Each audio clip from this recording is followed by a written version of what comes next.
अपना दर्द लेकर के आए थे। यहां पर हमने देखा कि थाने से करीब 200 मीटर दूर 150-200 लोग, 150-200 भी नहीं थे मेरे हिसाब से, तो 100-125 लोग थे, और वो बैठे हुए थे। वो बुजुर्ग अपनी पीड़ा सबके सामने रख रहा था। जब तक 8 बजे से जब तक 12 बज चुके थे, और 12 बजे तक सारे लोगों को, जो आजकल ये सोशल मीडिया का ऐसा युग है कि सब लोगों के हाथ में तुरंत तस्वीरें चली जाती हैं। अगर किसी को दर्द होना चाहिए था तो उसी वक्त चल करके आ जाना चाहिए था। हमने कोई गुनाह नहीं किया था, और वहां से हम लोग चले। हमने सारे दिन रात को 9 बजे तक लगातार थाने का घेराव किया। हमारे साथ मुश्किल से 100, 150, 200 लड़के थे, नौजवान साथी थे, और उसमें जिम्मेदार आदमी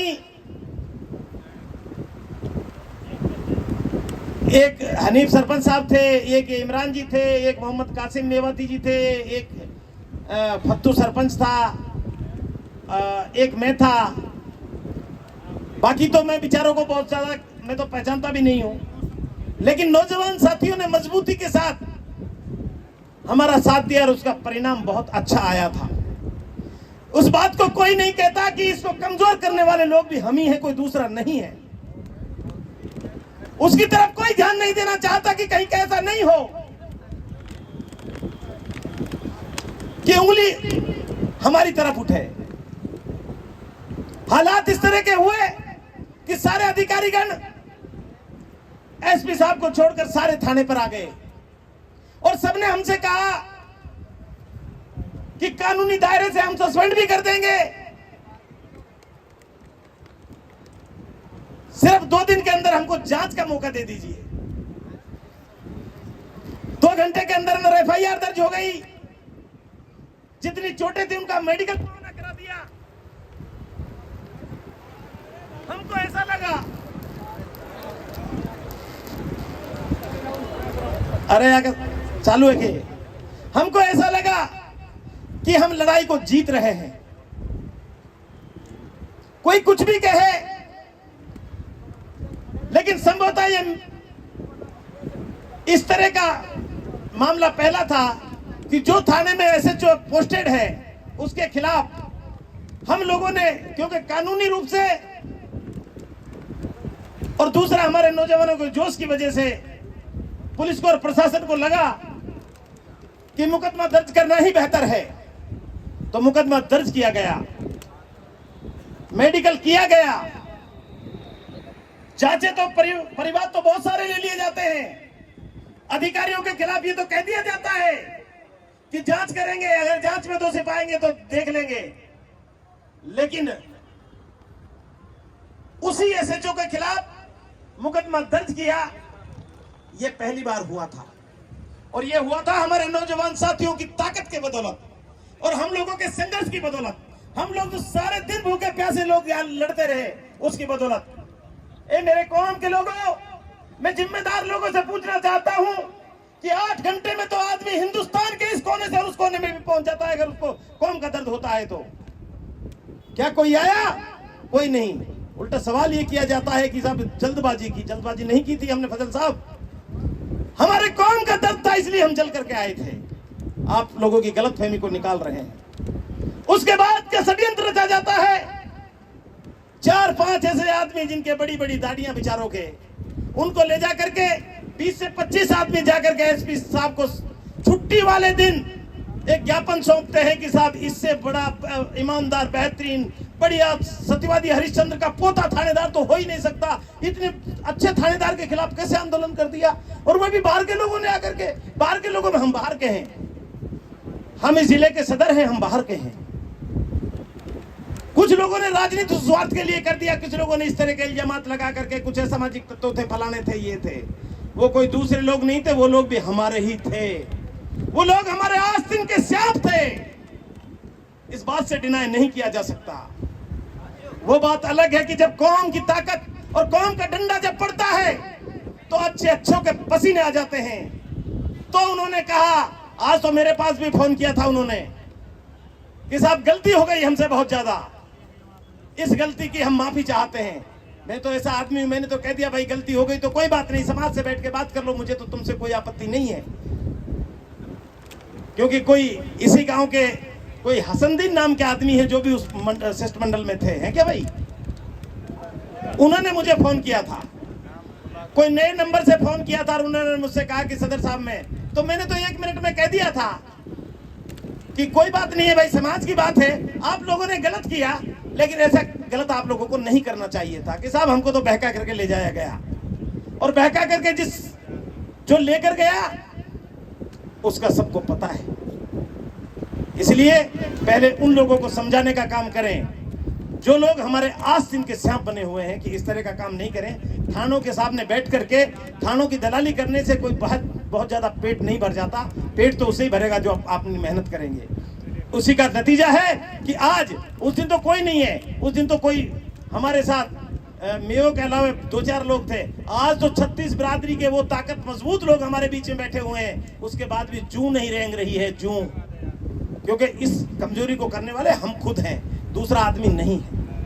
और फिर परसों के दिन जिस श्रीमान जी जिसके तबादले के लिए, जिसके सस्पेंशन के लिए हम लोग लड़ाई लड़ रहे थे, पूरा समाज इकट्ठा हो जिसके लिए खड़ा हुआ है, वो बड़े तरीके से उसको स्टूल बिछाई गई और वो भाषण दे रहा है।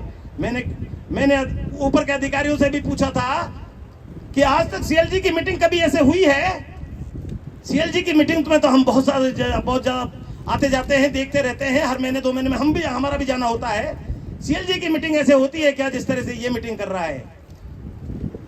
और मेरे को, क्योंकि जैसे उसका फोटो आए तो मेरे पास एडिशनल एसपी विपिन शर्मा के नंबर थे मेरी उसी दिन में, तो मैंने उनको फोन किया था, मैंने उनसे पूछा था, मैंने कि वाह साहब वाह, बहुत अच्छी बात है, इसको चुनाव लड़ना है कि यहाँ से ये चुनाव लड़ेगा क्या? तो उन्होंने मुझसे ये कहा, अगर सामने होते तो आप लोगों के सामने कहता उनके। उन्होंने ये कहा कि सदर साहब सही बात तो ये है कि ये बहुत गलत काम इसने किया है, ना इससे मैं खुश हूं, ना इससे एसपी साहब खुश है, ना इससे आईजी साहब खुश है, ना डीजीपी, ये हरकत तो इसकी बहुत निंदनीय है, ये मुझसे कहा है उन्होंने। जब ये हरकत उनकी निंदनीय है तो श्रीमान जी कौन सा कारण है कि आप लोग ऐसे बदतमीज आला दर्जे के गुंडे थानेदार को यहां से नहीं हटा रहे हो? या फिर आप ये कह दीजिए कि सिस्टम हार गया और उनके ऊपर जिसका आशीर्वाद है वो जीत गया, तो फिर समाज उनसे सवाल करेगा।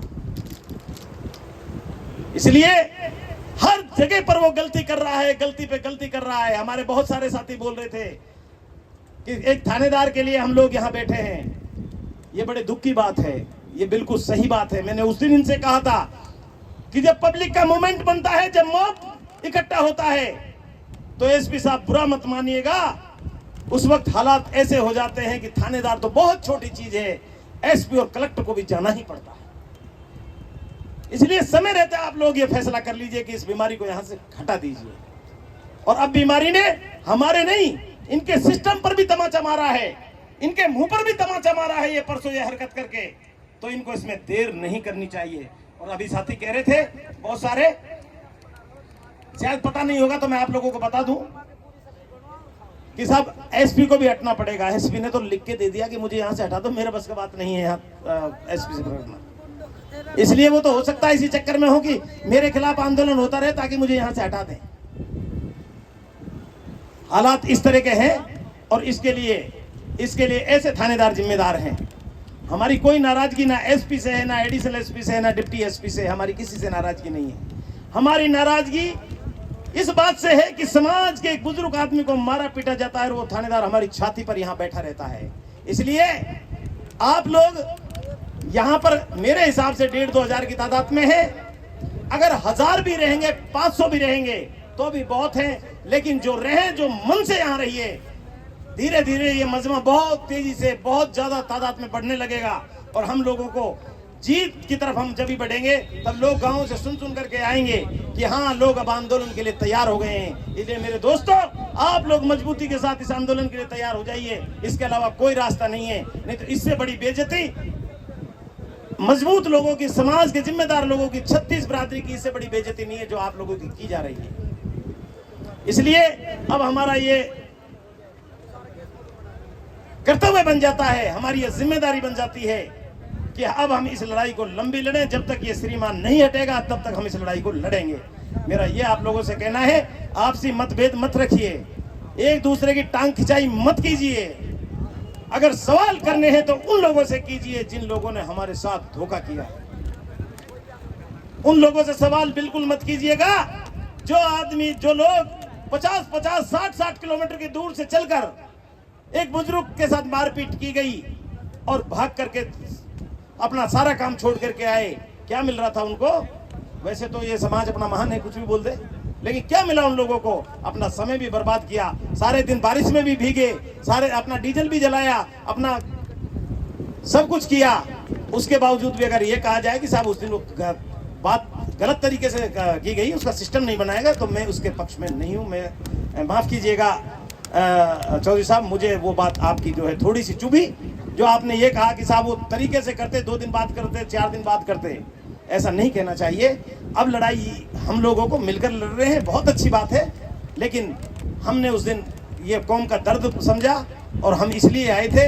हमने कोई मेरे हिसाब से गुनाह नहीं किया। भाई गुनाह तो नहीं किया हमने उस दिन आके, ईमानदारी से बताओ आप लोग हाथ खड़े करके। तो फिर ये चीज, इसलिए बहुत बहुत शुक्रिया। हम किसी के एक दूसरे पे छींटाकशी नहीं करें। जिन लोगों ने ऐसी हरकत की है, वो लोग एक बार नहीं बार बार अब कह रहे हैं। उन्होंने वीडियो भी जारी किए कई लोगों ने, तो साहब हमें पता ही नहीं है।